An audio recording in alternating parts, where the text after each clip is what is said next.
আগামীকালকে না 8:30টায় পুলিশ কয়টায়? কোন পোশাক পরে আসবা? এই যে পোশাক আছে এই পোশাকে চলে আসবে। কথা বুঝতেছ?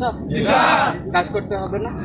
সরকারি আদেশ, যখন আদেশ আসবে সব সময় আমরা আদেশের অপেক্ষায় থাকবো। কথা বুঝতেছ? আদেশ বহির্ভূত কোনো কাজ করবো না। ক্যান্টিনে 2 মিনিটের বেশি থাকা যাবে? আমাদের সময় আছে? চা খাবো আমরা? চা খাওয়ার সময় নেই। যা কিনে নিয়ে দৌড়ে চলে যাবে। একা একা যাওয়া যাবে নাকি? যাবো আমরা একা একা? শাস্তি দিবে না? ডিস্টার্বজিরা যে ক্লাসগুলো করায় খুব ইম্পর্টেন্ট, শুধু রিসিভ করবো। কথা বুঝতেছো? অবান্তর প্রশ্ন, অবান্তর বুঝো, অহেতুক প্রশ্ন করবো না। কথা বুঝতেছো ভাই? যে প্রশ্ন কোনো কাজে লাগে না করবো না আমরা। কথা বুঝতেছো? ওয়াই সিজারের ক্লাস কথা বলবো নাকি? শাস্তি দিবে না? একজনে অপরাধ করবা 450 জনের শাস্তি খাবে, ভালো হবে।